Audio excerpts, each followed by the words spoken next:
A menina desapareceu por 2 dias sem deixar pistas. Quando voltou de mãos dadas com uma mulher Apache, o pai correu para abraçá-la até ouvir ela sussurrar: "Papai, prometemos protegê-la." O sorriso dele desapareceu. Seus dedos começaram a tremer.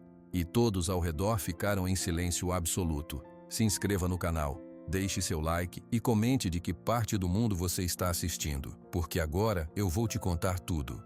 "Papai, olha o que eu achei." A voz de Clara vinha de perto das pedras, onde a água do Rio das Almas fazia uma curva calma. João Alencar ergueu os olhos do concerto da cerca. Viu a menina de costas para ele, agachada na beira do barranco.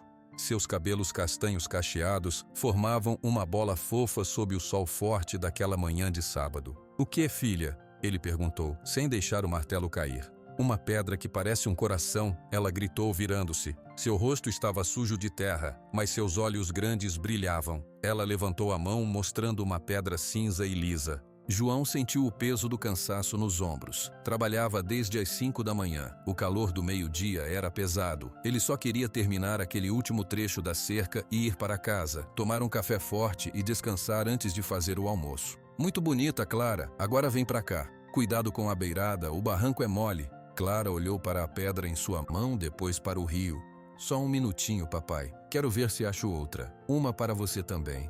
"Clara, vem agora."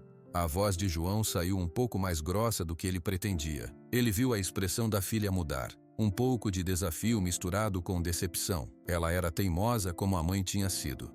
"Tá bom," ela suspirou, jogando a pedra corção no bolso dos shorts. "Já vou." João baixou a cabeça e deu mais 3 marteladas no mourão. O som ecoou no silêncio quente da fazenda. Quando ergueu o rosto de novo, para chamá-la mais uma vez, o lugar na beira do rio estava vazio. "Clara?" Nenhuma resposta. Só o barulho da água correndo e o canto insistente de um sabiá. "Clara, para de graça. Vamos para casa." Ele falou mais alto. Silêncio. Uma pontada de algo frio cortou o cansaço de João. Ele largou o martelo. Suas botas de couro gasto pisaram forte na terra seca enquanto caminhava em direção ao rio. "Clara." Ele chegou na beira. Olhou para a água, que não era funda ali. Olhou para os 2 lados, rio acima e rio abaixo. Nada. Apenas a mata fechada começando do outro lado. Do seu lado, o pasto aberto. Não havia onde se esconder. "Clara, isso não tem graça." Sua voz já carregava uma lasca de medo. Ele correu rio abaixo por uns 50 metros. Depois rio acima. Nada. O coração começou a bater muito rápido dentro do seu peito. Ele chamou de novo. E de novo. Apenas o eco de sua própria voz respondendo, cada vez mais fraca. João começou a correr de volta para casa, um rancho simples de madeira pintada de azul. Talvez ela tivesse ido para lá, talvez estivesse com sede. Ele empurrou a porta que estava entreaberta. "Clara?" A casa estava quieta. A boneca de pano estava no chão da sala, um chinelo infantil estava perto do sofá. Tudo igual, menos ela. O pânico chegou então de uma vez. Um frio que não tinha nada a ver com o calor de fora. Ele saiu correndo de novo, gritando o nome da filha. Ele correu até o curral, até o galinheiro, até o pequeno pomar atrás de casa. Nada. Sem pensar, João pulou no carro velho, uma caminhonete que só pegava no tranco. O motor rouco rugiu quando ele desceu o caminho de terra em direção à casa do patrão, seu Ari. Ele não desligou o veículo quando saltou na frente da varanda da grande casa de fazenda. Seu Ari, por favor." O velho patrão saiu pela porta, com uma xícara de café na mão. "Que foi, João? Você tá branco igual a cal." "É a Clara. Ela sumiu, lá perto do rio. Eu virei as costas 1 minuto. Só 1 minuto." As palavras saíam atropeladas, e João percebeu que estava tremendo. Seu Ari não perguntou mais nada, bateu a xícara na mesa. "Vamos, pega os homens, chama todo mundo." Em menos de 1 hora, a fazenda Santo Antônio virou um formigueiro. Todos os peões, as cozinheiras, os caseiros estavam lá. Seu Ari organizou grupos. Alguns foram a pé pelo mato perto do rio, outros a cavalo para cobrir mais distância. João liderava um dos grupos, sua camisa de flanela já encharcada de suor frio. "Clara, Clara, meu amor, grita, filha, grita pro pai te ouvir." Eles reviraram moitas, olharam dentro de buracos, andaram por trilhas de animal. Nada, nem um pedaço de roupa, nem uma pegada. O sol foi se pondo, pintando o céu de laranja e roxo, e a esperança de João ia escorrendo junto com a luz. A notícia chegou à cidade de Pirenópolis. Naquela mesma noite, gente da cidade começou a chegar. O compadre Raimundo, mecânico, veio com seu carro e lanternas fortes. Trouxe mais 5 amigos. A gente encontra, compadre. Criança não some assim do nada, disse Raimundo, segurando o ombro de João com força. Mas ela tinha sumido. A busca continuou no domingo. Dezenas de pessoas, até cachorros de caça foram trazidos. Os cães cheiravam uma blusinha de Clara, saíam farejando, mas depois paravam, confusos, dando voltas em círculo no mesmo lugar perto do rio, como se o rastro simplesmente terminasse no ar. João não dormiu, não comeu. Ficou sentado na varanda de casa, olhando para a estrela mais brilhante, como fazia quando Clara tinha medo do escuro. Ele prometia a todas as estrelas que, se ela voltasse, ele nunca a deixaria sair de perto dele de novo. A segunda noite foi pior. A polícia veio, fez perguntas, anotou tudo. Disseram que iam continuar as buscas, mas João via nos olhos do delegado uma coisa que ele não queria entender: desesperança. Na segunda-feira de manhã, o sol nasceu de novo. A cidade inteira estava cansada. Muitos já começavam a falar em coisas ruins, em afogamento, em desastre. João estava no mesmo lugar da varanda. Seus olhos castanhos estavam vermelhos e fundos. Ele não tinha mais lágrimas, só um vazio pesado e silencioso, mais assustador que qualquer barulho. Ele olhou para as botas sujas de barro, para as mãos calejadas, aquelas mãos que consertavam cercas, que embalaram sua filha, que agora estavam vazias. Ele pensou na esposa, Mariana, no medo que ela tinha tido no parto, no jeito como ela segurou sua mão e sussurrou: "Cuida bem da nossa menina, João, você é forte." Ele olhou para o vazio do pasto, para a porteira de madeira ao longe. "Eu não sou forte, Mariana," ele disse em voz baixa para o vento da manhã. "Eu a perdi." E naquele momento, quando a última ponta de esperança se apagou dentro dele, um movimento longe, na porteira, chamou sua atenção. João ficou parado por um segundo, achando que o cansaço e a falta de sono estavam pregando uma peça na sua cabeça. Mas o movimento veio de novo. Algo pequeno e claro se mexia atrás dos mourões de madeira da porteira. Era um vestido claro. O coração de João deu um salto tão forte que doeu. Ele se levantou tão rápido que a cadeira de balanço atrás dele caiu com um baque seco. Não pensou. Correu. Suas pernas pesadas de tristeza, de repente ganharam uma força desesperada. Ele atravessou o terreiro, pulou sobre um balde virado e seguiu pelo caminho de terra batida que levava à entrada da fazenda. A distância parecia não acabar. A cada passo, o medo de estar sonhando crescia, até que, de repente, ele conseguiu enxergar com clareza. Era ela. Clara estava em pé, do lado de dentro da porteira aberta. Seu vestido azul claro estava sujo de lama e folhas secas. Um dos seus chinelos estava faltando. Seus cabelos cacheados estavam cheios de gravetos. Ela parecia muito cansada, mas estava viva. Ao lado dela, segurando sua mão com firmeza, estava uma mulher. Uma mulher jovem, de cabelos muito pretos, presos em 2 longas tranças que caíam sobre seus ombros. Ela usava um vestido diferente, de um tecido simples, com muitas franjas coloridas na barra. Ela estava descalça. "Clara!" O grito saiu da garganta de João como um uivo. Ele correu os últimos metros. Clara virou o rosto ao ouvir a voz do pai. Seus olhos grandes, que pareciam mais sérios do que ele jamais vira, encontraram os dele. Ela não sorriu, não correu para ele. João chegou até elas e caiu de joelhos na terra, na frente da filha. Suas mãos grandes e trêmulas tocaram o rosto dela, os braços, os ombros, como se precisasse ter certeza de que ela era real. Minha filha, ele repetia, e as lágrimas que ele achou que tinham secado voltaram a correr, quentes e amargas. Ele puxou Clara para um abraço forte, enterrando o rosto no cabelo dela, que cheirava a mato e a fumaça distante. Clara deixou-se ser abraçada. Ela colocou os bracinhos magros em volta do pescoço do pai. Mas seu corpo permaneceu um pouco rígido. Depois de um longo minuto, ela sussurrou algo perto do ouvido dele. João não entendeu. Ele se afastou um pouco, olhando para o rosto sério dela. "O que foi, amor?" Clara olhou para a mulher ao seu lado, que permanecia em silêncio, observando tudo com um rosto calmo, mas com os olhos muito atentos. Depois, Clara voltou a olhar para o pai. Sua voz saiu baixa, mas clara. "Papai, prometemos protegê-la. Atalhe."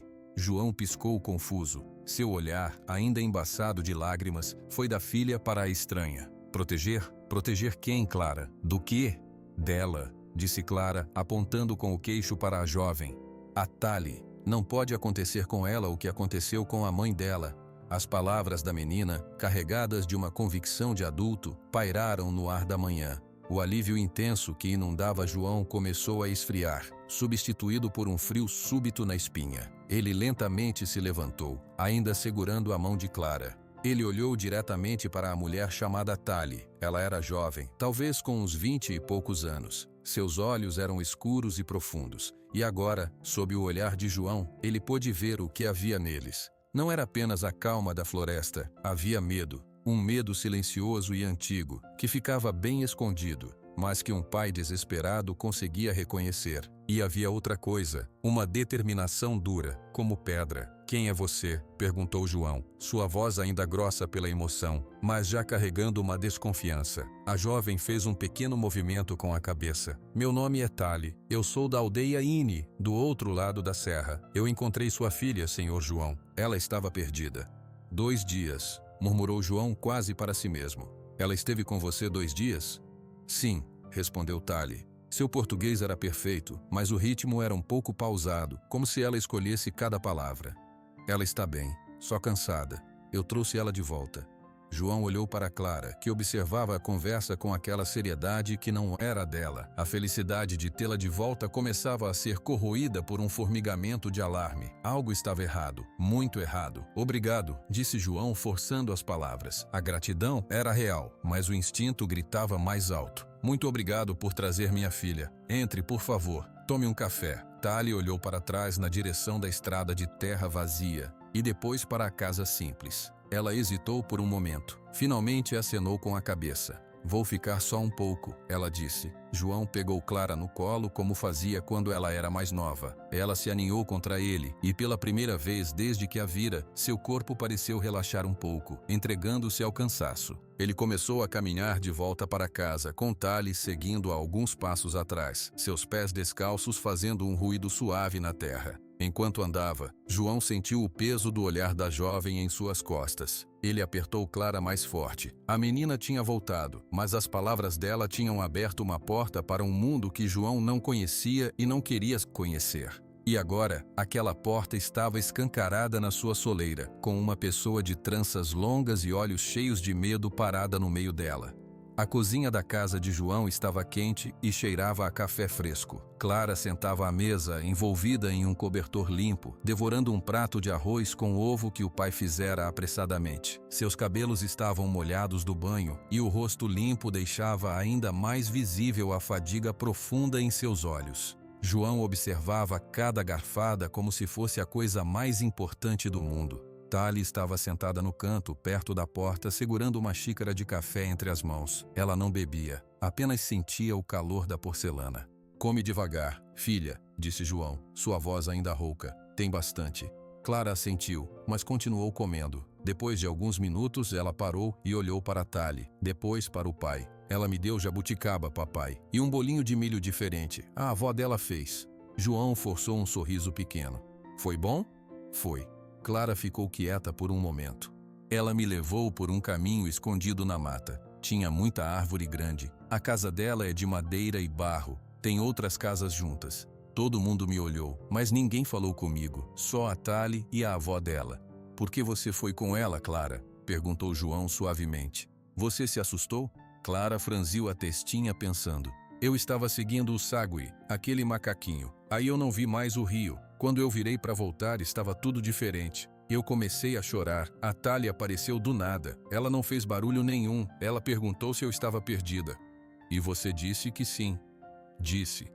Ela segurou na minha mão e disse: Vem comigo. Aqui não é bom para uma criança pequena ficar sozinha. Clara imitou a voz pausada de Tali, fazendo João olhar para a jovem. Tali mantinha a expressão séria, mas seus olhos estavam fixos na menina, como se revivesse o momento. E aí você foi, concluiu João. Fui. A aldeia dela é bonita, tem um rio menor também, mas a água é marrom em um pedaço e cheira mal. Clara fez uma cara de nojo. A Tali disse que não é para beber daquela água nunca. João sentiu o primeiro frio. Por que a água está assim? Foi Tali quem respondeu, sua voz baixa mas clara na cozinha silenciosa. Porque os homens chegaram rio acima. Eles trazem máquinas, elas cavam a terra para tirar pedras. O barro e um líquido que parece óleo escorrem para a água. Mata os peixes, deixa a gente doente. Que homens? Perguntou João, embora uma parte dele já não quisesse saber. Homens com armas, disse Clara, antes que Tali pudesse responder. A menina falava com uma calma que assustava João. Eles ficam na beira da mata, perto da aldeia. Eu vi 2. Eles tinham facão e uma arma nas costas. A Tali me puxou para trás de uma árvore. Eles trabalham para os donos das máquinas, explicou Tali. Seus dedos subiram até o pescoço, tocando um pequeno amuleto de madeira pendurado em um cordão. Eles são garimpeiros, mas não é um garimpo de verdade com permissão. Eles estão em terra que é nossa. Eles não deveriam estar lá. Clara colocou o garfo no prato. Seu prato estava quase limpo. Eles falam alto. Uma noite eu ouvi de dentro da casa. Eles disseram que iam limpar o terreno. A avó da Tali começou a chorar quando ouviu isso. João olhou para Tali. O rosto da jovem estava rígido, mas seus olhos brilhavam com uma raiva triste.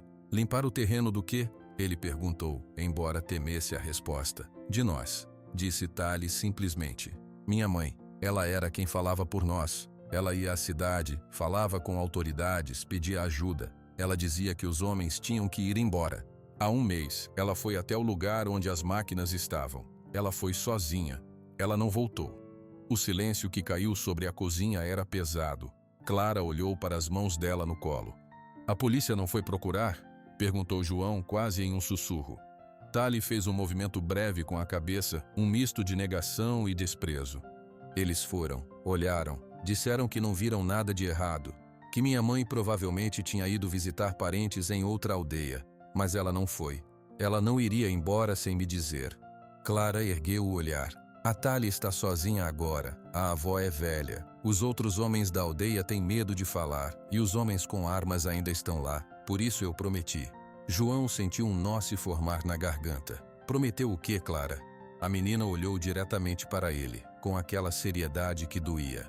Prometi que a gente ia proteger a Tali, que não ia deixar os homens maus fazerem com ela o que fizeram com a mãe dela. Eu prometi, papai. Quando a gente promete, a gente tem que cumprir. As palavras ecoaram na cozinha pobre. João viu a determinação no rosto da filha, viu o medo e a dor no rosto de Tali, e viu com um clarão de entendimento que o alívio de ter Clara de volta tinha acabado. No lugar dele, havia um problema enorme, perigoso, que agora estava dentro da sua casa. Ele olhou para a porta, para o mundo tranquilo do lado de fora. A vida calma dele, de peão, de pai, tinha acabado naquele exato momento. O que vinha agora, ele não sabia. Só sabia que a promessa de sua filha de 7 anos tinha amarrado o destino dele a uma luta que não era sua.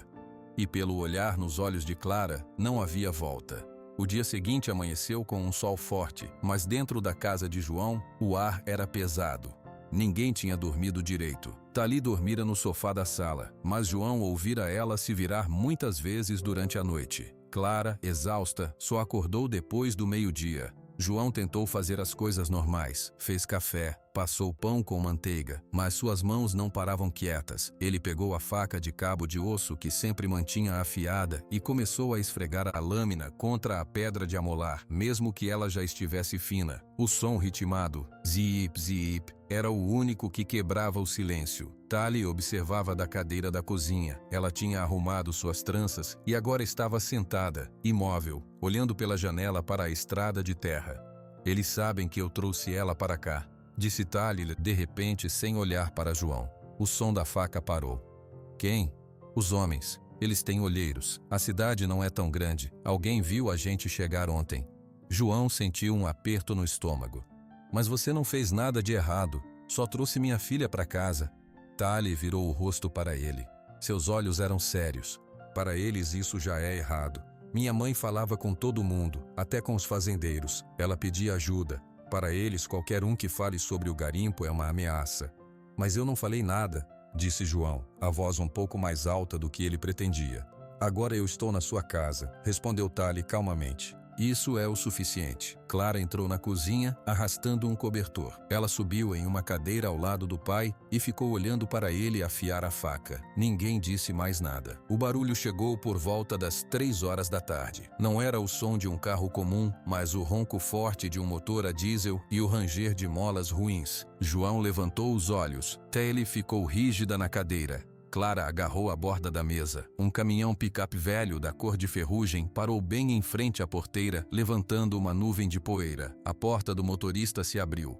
Um homem desceu. Era alto, com uma camisa xadrez vermelha e um chapéu de vaqueiro baixo no rosto. Mais 2 portas se abriram. Mais 2 homens saíram. Eles não sorriam. João se levantou devagar. Clara, vai para o quarto. Fecha a porta. Papai.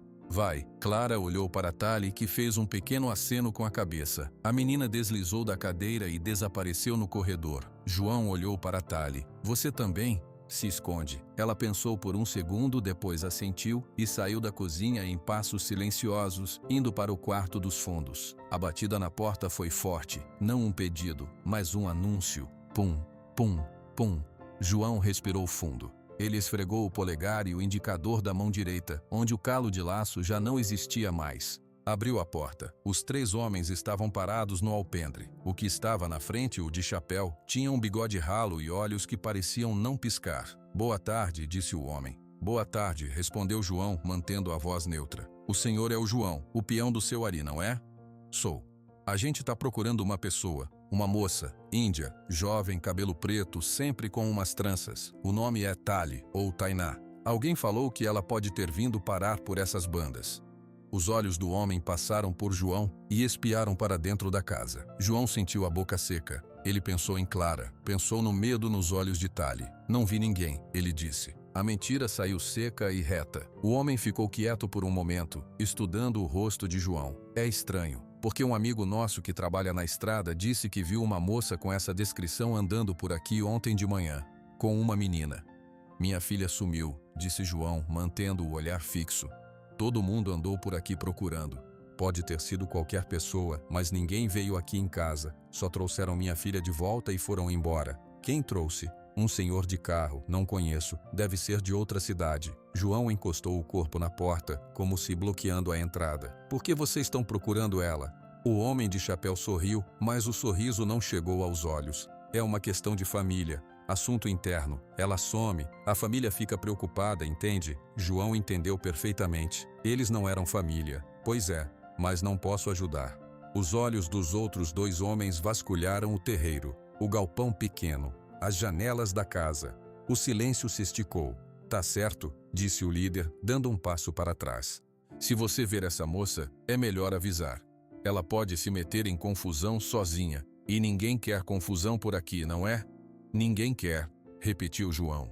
Os 3 viraram as costas e caminharam de volta para o caminhão. As portas bateram, o motor roncou de novo e o caminhão fez uma volta larga no terreiro, levantando mais poeira antes de desaparecer na estrada. João fechou a porta. Suas pernas estavam fracas. Ele encostou as costas na madeira e fechou os olhos, respirando fundo. Os passos silenciosos de Tali se aproximaram. Ela estava parada no meio da sala. Eles voltam, ela disse. Sua voz era um fio de som. João abriu os olhos. Ele olhou para ela, depois para a porta do quarto, onde Clara agora espreitava, com os olhos enormes e assustados. Eu sei, ele respondeu. A vida calma dele, de trabalho no curral e noites quietas com a filha, tinha acabado naquele instante. A mentira que ele contou era frágil como teia de aranha. E os homens no caminhão velho eram como o vento forte que vinha vindo. Mais cedo ou mais tarde, a teia ia se romper. João tentou voltar à rotina nos dias que seguiram. Ele foi trabalhar na fazenda, consertou uma cerca nova, ajudou a apartar alguns bezerros. Mas seus olhos estavam sempre voltados para a estrada. Seus ouvidos estavam sempre alertas para o som de um motor diferente. Tali não saía de casa. Ela ficava com Clara, ajudando nas tarefas simples, ensinando a menina a fazer tranças ou a reconhecer os cantos dos pássaros que vinham perto da casa. Às vezes, João as via conversando baixo na varanda dos fundos, e um nó de preocupação apertava seu peito. Elas estavam se apegando. Isso só ia tornar tudo mais difícil. A noite do terceiro dia foi quieta demais. Nem o vento balançava as folhas das mangueiras. João deixou Clara dormindo no quarto dela e se deitou no sofá da sala sem tirar as botas. Ele não conseguia dormir na cama, achando que não ouviria um barulho se viesse. Ele acabou cochilando. Um sono raso e cheio de sonhos ruins. Até que um som o acordou. Crunch. Era o som seco de um galho sendo pisado no quintal de terra. João abriu os olhos no escuro. O coração disparou. Ele ficou imóvel escutando. Nada. Passaram-se 5 minutos, 10. Ele começou a pensar que tinha sido um gambá, ou o gato do vizinho. Então veio outro som, metálico, como se alguém tentasse empurrar a janela da cozinha, que estava trancada por dentro. João se levantou do sofá em silêncio. Suas mãos estavam frias. Ele pegou a faca de cabo de osso que estava na mesa, a lâmina sempre afiada. Não era uma arma, mas era algo. Ele se aproximou da porta que levava ao corredor dos quartos e escutou. A respiração calma de Clara vinha de seu quarto. Nenhum outro som. Ele esperou parado na escuridão, por tempo que pareceu 1 hora. Nada mais aconteceu. Aos poucos, a tensão nos seus músculos foi cedendo ao cansaço. Ele decidiu que tinha sido um animal. Sentou-se de novo no sofá, a faca no colo, e ficou acordado até o céu começar a clarear. Ao amanhecer, com os primeiros raios de sol entrando pela janela, ele se levantou para fazer café. Foi quando viu. A cadeira da cozinha estava deitada no chão. A gaveta dos talheres estava aberta e os garfos e facas comuns estavam espalhados pelo piso. Alguém tinha entrado. Tali, ele chamou num sussurro urgente. A jovem apareceu na porta do corredor em segundos, já vestida. Seus olhos escanearam a cozinha bagunçada e se encontraram com os de João. Sem trocar uma palavra, os dois começaram a verificar o resto da casa. A porta dos fundos que dava para o pequeno pomar estava entreaberta. A fechadura simples estava arrombada, com marcas de algo metálico forçando a madeira. E então, João viu. Na parte de dentro da porta de madeira, pintado com algo vermelho e grosso que escorria em fios finos, havia um desenho. Era um símbolo estranho. Parecia um X, com um círculo ao redor, e debaixo dele saíam 3 linhas curvas, como raízes ou serpentes. A tinta ainda estava levemente úmida. "O que é isso?" perguntou João, sua voz rouca pelo susto. "É alguma marca de ladrão?" Tali se aproximou da porta. Ela parou a um passo de distância. Seu rosto, sempre tão controlado, pareceu desmoronar por um segundo. Todo o sangue sumiu de suas faces. Ela levou uma mão trêmula ao amuleto no pescoço e apertou com força. "Tali!" chamou João de novo, alarmado. Era este, ela sussurrou. Os olhos dela estavam vidrados no símbolo vermelho. O mesmo, exatamente o mesmo. O mesmo o quê? Ela virou o rosto para ele. Seus olhos estavam cheios de um terror puro, o medo que ela tanto tentava esconder. "Antes da minha mãe sumir." Alguém pintou isso na porta da cabana dela, na mesma noite. Ela não deu importância. Disse que era brincadeira de mau gosto. Tali engoliu em seco. 2 dias depois, ela foi até as máquinas e não voltou. As palavras caíram como pedras no chão da cozinha. João olhou para o símbolo. Não era um aviso de ladrão. Era uma marca, uma assinatura. E era uma mensagem clara. "Eles sabem que você está aqui", ele disse, o óbvio soando grosso no ar. "E estão me avisando, estão dizendo o que vai acontecer se eu continuar te escondendo." Clara apareceu na porta do corredor esfregando os olhos. "Papai, que bagunça é essa?" Ela olhou para os talheres no chão. Depois seu olhar seguiu a direção do olhar do pai e de Tali. Ela viu o símbolo vermelho na porta. Ela não chorou, não fez perguntas. Seus olhos sérios, da cor do café, apenas examinaram o desenho. Ela então olhou para Tali, cujo rosto ainda estava pálido de horror. "Eles voltaram", disse Clara simplesmente. João olhou para sua filha, para a jovem indígena paralisada pelo medo e para a marca vermelha que parecia sangrar na madeira clara. A mentira tinha durado menos do que ele imaginava. Os homens do caminhão não acreditaram nele. E agora, eles não estavam mais perguntando, eles estavam avisando. A casa dele não era mais um esconderijo, era um alvo, e se ele ficasse parado, olhando como sempre fizera com os problemas que não eram seus, a história da mãe de Tali ia se repetir, desta vez dentro da sua própria casa. A marca vermelha na porta não saía dos olhos de João, mesmo depois que ele a cobriu com um pedaço de saco de estopa. Era como se o símbolo queimasse através do tecido. Ele olhou para Tali, sentada à mesa da cozinha com as mãos em volta de uma xícara fria, e para Clara, que observava os dois com aquela expressão séria que já não era de criança. Ele esfregou o polegar e o indicador, sentindo apenas a pele lisa. Não havia mais calo, não havia mais rotina. Havia apenas aquela porta violada e o medo que agora morava dentro de suas paredes. Eu não posso fazer isso sozinho. A voz dele saiu baixa, mais para si mesmo. Tali ergueu os olhos. O medo ainda estava lá, mas agora misturado com uma aceitação dura. Eu posso ir embora, de noite. Eles vão atrás de mim. Aí vocês ficam em paz. Não! A palavra saiu de Clara antes que João pudesse processar. A menina levantou-se de um salto. Você não vai embora, a gente prometeu. Clara, começou Tali com voz cansada. Não, eles vão fazer o que fizeram com sua mãe, insistiu Clara, seus olhos enchendo de lágrimas de frustração. A gente tem que proteger.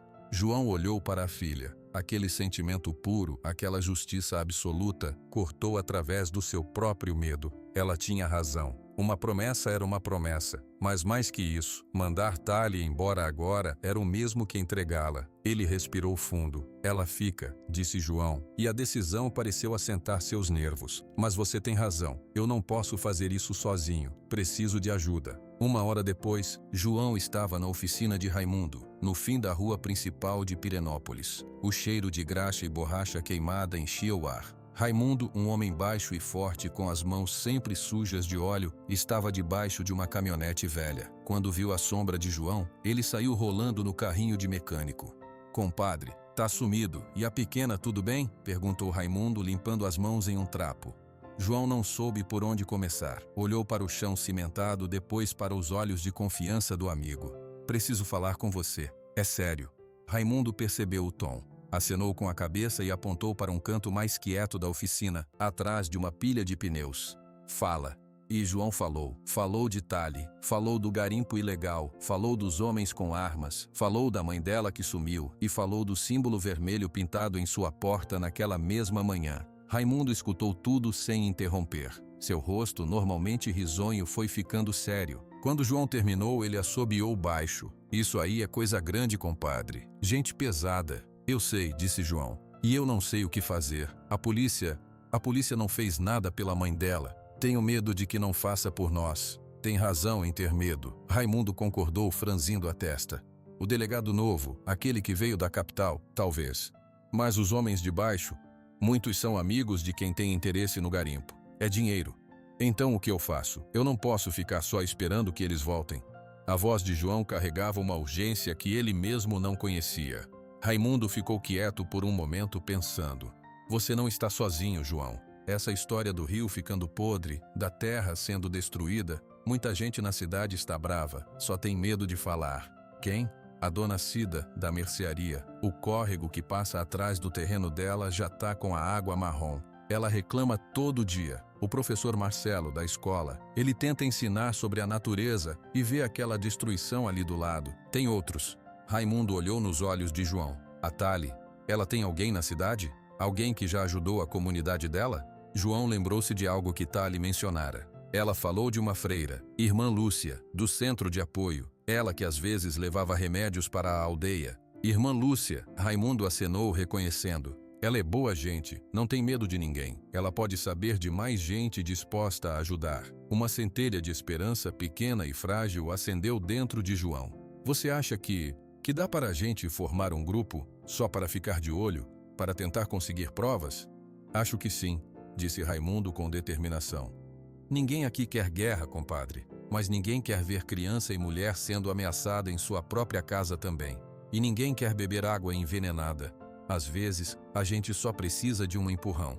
Ele colocou uma mão pesada no ombro de João. Você veio me dar esse empurrão. Vamos começar. Hoje mesmo eu falo com a dona Cida. Você leva a Tali para falar com irmã Lúcia, com cuidado. João sentiu um alívio imenso, não porque o problema tivesse acabado, mas porque ele não estava mais sozinho. Obrigado, compadre. Não agradeça ainda, disse Raimundo, seu rosto voltando à expressão séria. Isso aqui é só o começo. Esses homens, eles não brincam, mas a gente também não. João voltou para casa com um passo um pouco menos pesado. Quando entrou, Tali e Clara estavam sentadas no chão da sala, organizando um pequeno montinho de pedras coloridas que Clara tinha coletado. Papai! Clara correu até ele. A Tali disse que cada pedra tem uma energia. Essa aqui é para proteção. Ela mostrou uma pedra lisa e branca. João olhou para Tali, que ergueu os olhos para ele, uma pergunta silenciosa em seu rosto. Conversei com meu compadre Raimundo, disse João, e com outras pessoas. A gente vai tentar arrumar ajuda. Tali estudou o rosto dele por um longo momento. A desconfiança ainda estava lá, mas algo mais começava a surgir. Um frágil vislumbre de esperança. Ela acenou com a cabeça, lentamente. Vamos precisar de mais que pedras, Clara, disse Tali, sua voz suave. Vamos precisar de muita coragem. Clara fechou a mão em torno da pedra branca. A gente tem, ela disse com absoluta certeza. A reunião aconteceu na sala de estar apertada de João com as cortinas fechadas. Além dele, Tali e Clara, estavam Raimundo, Dona Cida, uma senhora de cabelos grisalhos e olhos vivos, e irmã Lúcia, uma mulher de meia idade com um rosto calmo e vestes simples. O ar estava carregado de preocupação. Irmã Lúcia foi a primeira a falar depois das apresentações. Eu conheci a mãe da Tali. Era uma mulher forte e sábia. Quando ela sumiu, denunciei para todas as autoridades que pude. As respostas foram sempre as mesmas. Promessas vazias. É porque o dinheiro do garimpo fala mais alto, disse Raimundo cruamente. Compra silêncio. Dona Cida cruzou os braços. O córrego que passa atrás da minha mercearia era límpido. Meus netos pescavam lambari ali. Hoje a água tem cor de barro e cheiro de morte. Eu reclamo na prefeitura e me tratam como uma velha maluca. João escutava, sentado na beira do sofá, as mãos entrelaçadas. Então a polícia local não é confiável. Para algo desse tamanho não, confirmou irmã Lúcia. Precisamos de provas, muitas provas, coisas concretas que não possam ser ignoradas. E precisamos levá-las diretamente a uma autoridade federal, fora da influência daqui. Tali, que estava sentada no chão ao lado de Clara, ergueu a voz. Eu posso mostrar onde estão as máquinas, os barracos onde eles guardam os equipamentos, onde o rio está sendo envenenado, mas é dentro do território da minha aldeia, é onde eles estão. É perigoso. Precisamos de fotos, filmagens, disse Raimundo. Se a gente conseguir isso, a irmã Lúcia conhece um procurador em Goiânia. Ele pode levar o caso adiante. Um silêncio pesado caiu sobre o grupo. Todos entendiam o que isso significava, uma incursão na área controlada pelos garimpeiros. Eles têm armas, lembrou Tali suavemente, e olheiros. Não podemos ir em um grupo grande, seremos vistos. Então quem vai? Perguntou Dona Cida. Todos os olhos se voltaram para João e Tali. Era a combinação óbvia. Tali conhecia o terreno. João era um homem da roça, acostumado a andar no mato, e era quem tinha mais a perder e a proteger. João sentiu um frio na nuca. Ele olhou para Clara, que brincava quieta com suas pedrinhas no chão, ouvindo cada palavra. E a Clara? A pergunta saiu quase em um sussurro. Não podemos deixá-la aqui, João, disse Raimundo com voz grave. Depois do que fizeram na sua porta, se eles suspeitarem que você foi até lá, eles podem vir aqui. Ela não pode ficar sozinha comigo ou com a Dona Cida. Seria o primeiro lugar onde procurariam. Ela vem com a gente? A voz de João traiu seu pavor. É o mais seguro, disse Tali olhando para a menina. Eu conheço caminhos que ninguém mais conhece. Trilhas de animais, passagens na pedra. Se formos só nós três, temos chance de passar despercebidos. E ela fica sob nossos olhos. Clara levantou o rosto. Ela não parecia assustada. Eu quero ir. Eu quero ajudar a Tali. Não é um passeio, filha, disse João, o coração apertado. Eu sei, respondeu Clara com uma seriedade que cortou o coração dele. Mas a promessa é minha também. Irmã Lúcia se inclinou para a frente. É um risco enorme, mas deixá-la aqui é um risco maior. E fazer nada é garantir que os homens do garimpo vençam. A mãe da Tali já pagou o preço da inação. João olhou de rosto em rosto. Viu a determinação em Raimundo, a raiva contida em Dona Cida, a fé resoluta em irmã Lúcia. Viu a coragem fria nos olhos de Tali e viu a confiança absoluta nos olhos de sua filha. Ele respirou fundo, o som preenchendo o silêncio da sala. Quando? Ele perguntou. Amanhã, antes do amanhecer, disse Tali. Precisamos da luz do dia para filmar, mas devemos entrar na mata enquanto ainda está escuro. Raimundo colocou um celular velho, mas com uma câmera razoável na mesa. Eu consegui isso. A bateria está cheia. A dona Cida vai ficar na mercearia, de olho na estrada. Se ver movimento estranho de caminhões em direção à serra, ela me avisa no rádio que eu deixei com ela. Eu e mais 2 homens de confiança vamos ficar em um ponto de encontro no pé do Morro do Frota. Se vocês precisarem fugir, corram para lá. O plano estava traçado, frágil, perigoso, mas era o único que tinham. Dona Cida e irmã Lúcia saíram prometendo orações e vigilância. Raimundo ficou para ajudar com os preparativos. Enquanto Tali ensinava João a usar a câmera do celular, Clara foi para seu quarto. Ela voltou com uma pequena mochila escolar. O que você está fazendo, filha? Perguntou João. Preparando minhas coisas, ela disse com naturalidade. Colocou dentro da mochila sua garrafinha de água, um casaco e o urso de pelúcia. Depois, pegou as pedrinhas que estavam no chão e as colocou cuidadosamente no bolso frontal. A pedra da coragem vai na frente, ela explicou para ninguém em particular. João observou, um nó imenso na garganta. Ele se virou e foi até seu quarto. Abriu um armário velho e tirou de dentro uma mochila militar surrada, que era do tempo de seu pai. Começou a encher com água, algumas bisnagas, um cantil velho, uma corda fina. Depois parou na frente da gaveta de sua cômoda. Abriu-a e tirou de dentro, enrolado em um pano, um facão de mato, com lâmina larga e cabo de madeira. Ele não o usava há anos. Ele desembrulhou o facão e segurou o cabo, sentindo o peso familiar. Não era uma arma para atacar, era uma ferramenta para abrir caminho, para se defender se fosse preciso. Ele olhou para a lâmina que refletia a luz fraca do quarto. A vida dele tinha sido de trabalho pacífico, de cuidar de animais, de criar sua filha. Agora, ele estava arrumando uma mochila para uma missão de espionagem, carregando um facão, levando sua filha de 7 anos para o coração do perigo. Ele fechou os olhos por um momento. Quando os abriu, seu rosto estava marcado por uma expressão nova. Não era mais apenas medo, era resolução. A passividade havia queimado no fogo da ameaça à sua filha. Ele afiou o facão na pedra. O som, zip, zip, enchendo a casa pela última vez naquela noite. Era o som do mundo antigo acabando. O céu ainda era negro, pontilhado de estrelas, quando os 3 saíram de casa. João carregava a mochila militar com o facão preso por fora. Tali levava uma pequena bolsa de pano cruzada no peito e guiava os passos com a certeza de quem conhece cada pedra.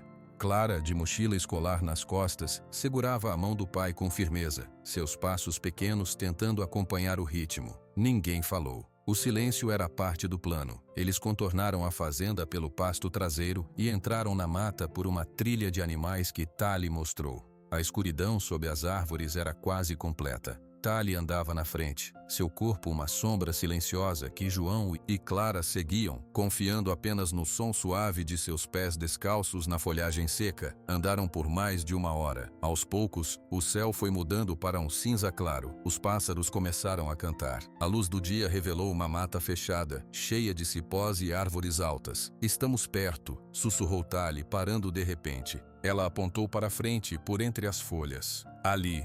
João se aproximou e espreitou. O que viu o deixou sem ar. A mata havia sido arrancada em um grande clarão. No meio da terra revolvida e marrom, 2 máquinas amarelas e enormes pareciam monstros dormindo. Havia barracos de lona plástica ao redor. Um riacho que cortava a área estava com a cor de ferrugem, e sua margem estava coberta por uma espuma branca e nojenta. O ar cheirava a óleo queimado e algo ácido. O Rio das Almas fica mais adiante, murmurou Tali, seu rosto tenso. Isso aqui é um dos afluentes. Estão matando a água da nascente. João, com mãos trêmulas, pegou o celular que Raimundo dera. Ele ligou a câmera. Clara, fica atrás de mim. Não sai daqui.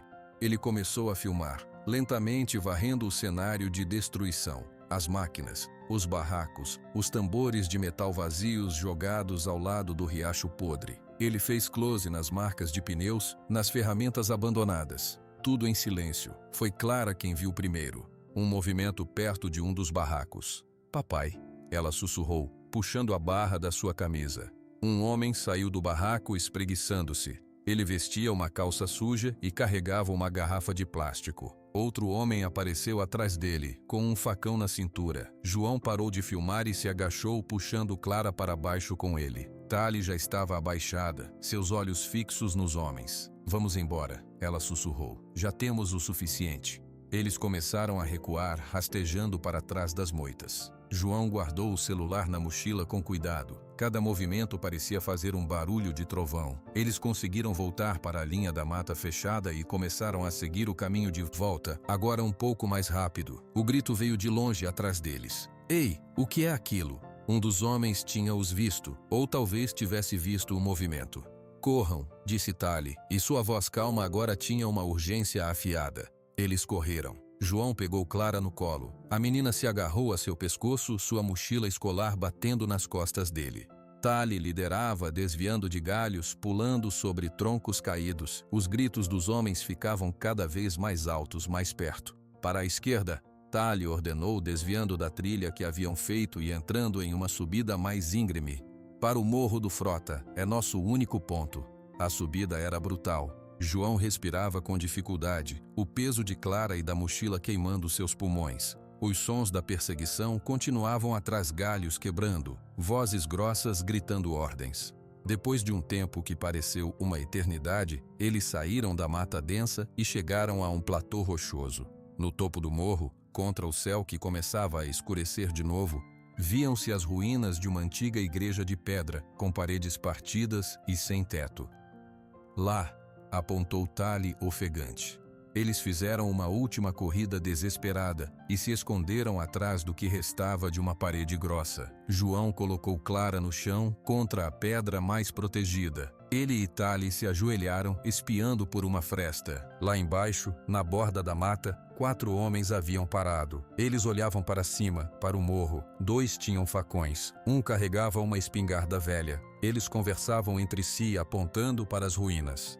Eles sabem que estamos aqui, sussurrou João, o desespero subindo em sua garganta. E não temos para onde fugir.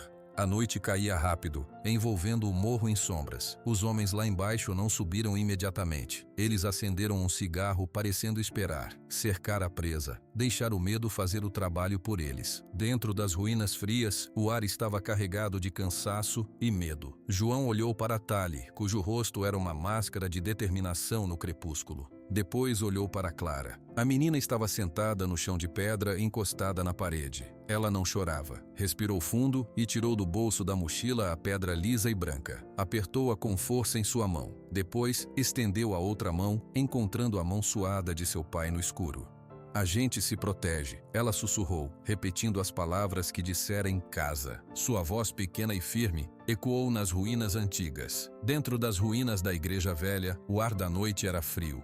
O barulho dos homens lá embaixo havia parado, mas todos sabiam que eles ainda estavam lá, esperando. A escuridão era quase total, só cortada pela luz fraca das estrelas. João se ajoelhou ao lado de Clara, tocando seu rosto.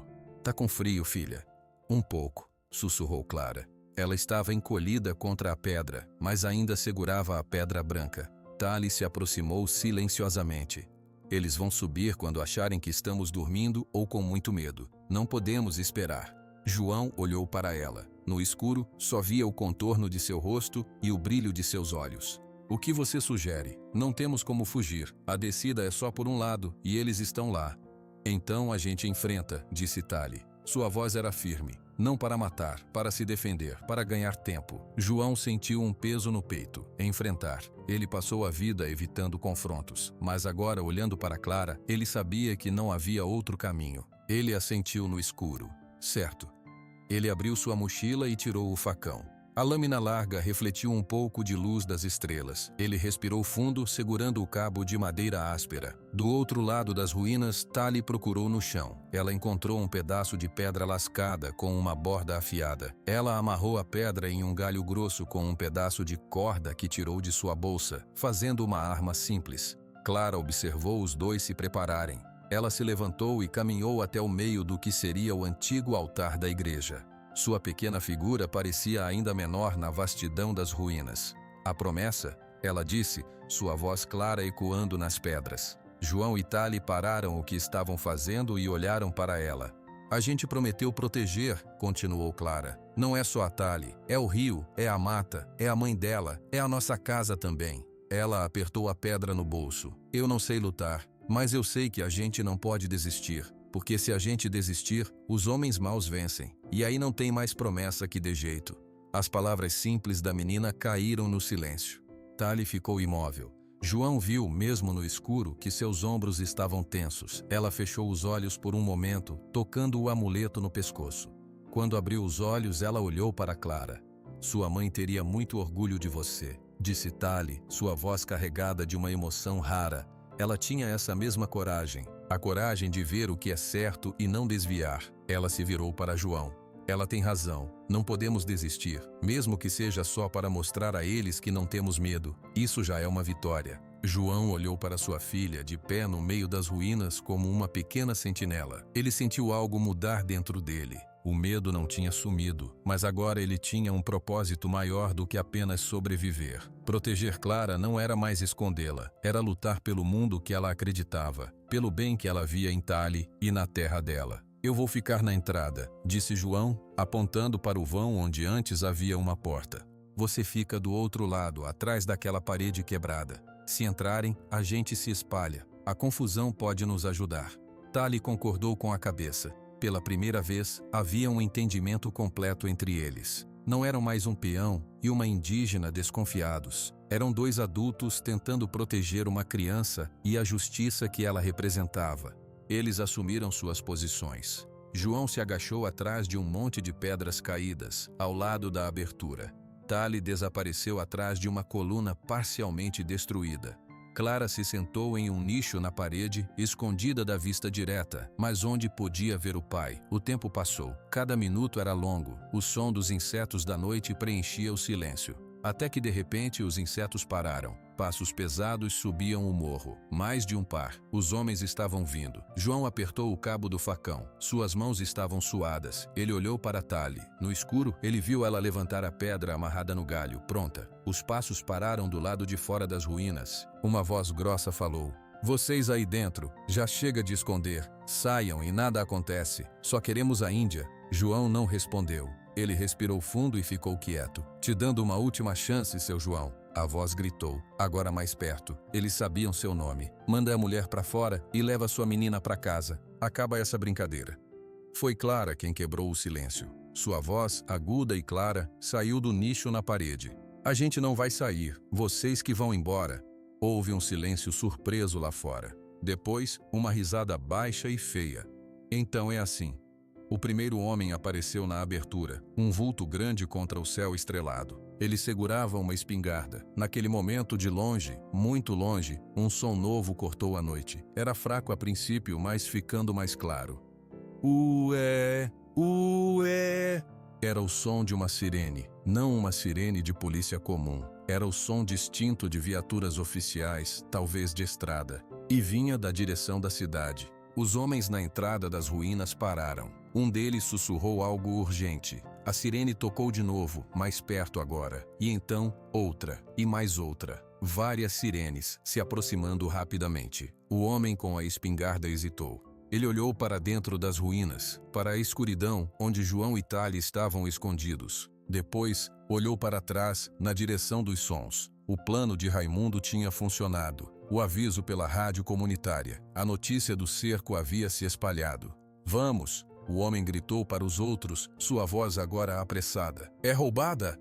Os passos pesados recuaram correndo ladeira abaixo, se misturando com o barulho das folhas e galhos sendo quebrados. Dentro das ruínas ninguém se moveu. Eles ficaram parados escutando as sirenes chegando cada vez mais perto, até que os faróis dos carros pintaram as árvores lá embaixo com luzes azuis e vermelhas. João soltou a respiração que estava segurando. Seus dedos ainda doíam de tanto apertar o cabo do facão. Ele olhou através da escuridão para Tali. Ela já estava olhando para ele. Sem uma palavra, eles sabiam. A coragem de Clara, a confiança que tinham construído, tinha mantido eles vivos até aquele momento. Agora, a justiça, ou algo parecido com ela, estava batendo na porta. As luzes azuis e vermelhas giravam, pintando as ruínas de cores fantasmagóricas. Os sons dos motores se misturavam com vozes de comando pelo rádio. João ficou parado. ainda segurando o facão sem acreditar no que ouvia. Polícia Federal, fiquem onde estão. Vultos com coletes à prova de balas e lanternas fortes começaram a subir o morro. As luzes cegantes varriam o terreno. Aqui! Gritou Tali, saindo de trás da coluna. Ela jogou a pedra amarrada no galho no chão e ergueu as mãos. Nós estamos aqui, somos civis. João soltou o facão, que caiu com um baque metálico na pedra. Ele correu até o nicho e pegou Clara no colo. A menina estava fria e trêmula, mas ainda segurava sua pedra. 2 agentes se aproximaram com cuidado, suas lanternas iluminando os rostos de João e Clara depois de Tali. O senhor é João Alencar? Perguntou um dos agentes, uma mulher com voz firme. Sou, respondeu João, sua voz rouca. E você é Tainá, da aldeia Ini? Sou, confirmou Tali. A agente baixou um pouco a lanterna. Estão todos bem? Alguém ferido? Não, não estamos feridos, disse João. Os homens com a espingarda. Eles fugiram. Nossas equipes estão no pé do morro. Alguns foram detidos, outros fugiram para a mata. Vamos precisar que venham conosco para prestar depoimento. Eles foram escoltados morro abaixo. A cena lá embaixo era de agitação controlada. Várias viaturas da Polícia Federal e de um órgão com a sigla FUNAI estavam estacionadas. Homens de colete laranja, os garimpeiros, estavam algemados perto de um dos carros. João reconheceu o homem de chapéu que foi à sua casa. O homem olhou para ele com raiva pura. Raimundo correu na direção deles, seguido de irmã Lúcia. Compadre, graças a Deus, a Clara tá bem? Tá bem, disse João apertando a mão do amigo com força. Foi você, com a rádio? Avisamos todo mundo. A irmã Lúcia ligou para os contatos dela em Goiânia. O procurador moveu o mundo. Quando as gravações chegaram pelo mensageiro que eu enviei, foi o suficiente. A agente que os acompanhava se aproximou. As imagens que vocês filmaram são muito claras. Mostram a invasão da terra indígena, a degradação ambiental. Junto com os depoimentos que já coletamos na cidade, é prova mais do que suficiente para iniciar uma operação de despejo e uma investigação criminal. Tali ouviu tudo em silêncio. Ela olhou para os homens algemados. E a minha mãe? Sua voz saiu baixa, mas carregada de esperança e medo. A agente olhou para ela com seriedade. Essa investigação agora vai ser federal. Vamos pressionar esses homens para falar. Vamos revirar cada pedra daquele garimpo. Não podemos prometer que a encontraremos viva, Tainá, mas podemos prometer que agora alguém vai ser responsabilizado. Tali fechou os olhos. Uma única lágrima escorreu por seu rosto, limpando um pouco da sujeira. Ela assentiu sem conseguir falar. A noite foi longa. Prestaram depoimento em uma das viaturas. João contou tudo, desde o sumiço de Clara até a marca na porta. Tali falou sobre sua mãe, sobre o garimpo, sobre o medo. Clara, sentada no colo do pai, disse apenas: a gente fez uma promessa de proteger, e a gente cumpriu. Ao amanhecer, um agente os levou de volta para a cidade. A casa de João estava como tinham deixado, mas a marca na porta, agora coberta, parecia menos ameaçadora. Na porteira, Tali parou. Ela olhou para João e depois para Clara. Eu preciso voltar para minha aldeia. Minha avó precisa saber que estou viva e que a luta dela, a luta da minha mãe, não acabou, mas agora tem mais gente. Clara soltou a mão do pai e correu até Tali, abraçando suas pernas. Você vai ficar bem? Tali se abaixou olhando nos olhos da menina. Vou, porque agora eu sei que tenho amigos do lado de fora. Ela olhou para João por cima da cabeça de Clara. Obrigada por tudo. João acenou com a cabeça, emocionado. Foi ela, ele disse, apontando para Clara. Ela que não deixou a gente desistir. Tali sorriu, um sorriso raro e verdadeiro. Ela se despediu com um aceno e começou a caminhar pela estrada em direção à serra. João entrou em casa com Clara no colo. A menina já dormia, exausta. Ele a deitou em sua cama e cobriu com o cobertor. Sentou-se na beirada, observando o rosto tranquilo dela por um longo tempo. A vida não seria mais como antes. Ele ainda teria medo. As notícias sobre o garimpo e a investigação seriam longas. A mãe de Tali talvez nunca fosse encontrada, mas algo tinha mudado para sempre. Ele, João Alencar, o peão que evitava problemas, tinha enfrentado um deles e não estava sozinho. Tinha amigos, tinha uma filha com uma coragem maior que a dele, e tinha a certeza de que, às vezes, proteger alguém significava ter que lutar, mesmo quando tudo parece perdido. Ele se levantou, foi até a cozinha e pegou a faca de cabo de osso. Em vez de afiá-la, ele a guardou na gaveta. Não era mais um ritual de ansiedade, era apenas uma ferramenta. Ele olhou pela janela para o novo dia que nascia sobre Pirenópolis. O sol iluminava a porteira vazia, onde 3 dias atrás sua vida tinha virado de cabeça para baixo. Agora, ela se assentava de um jeito novo, difícil, mas dele.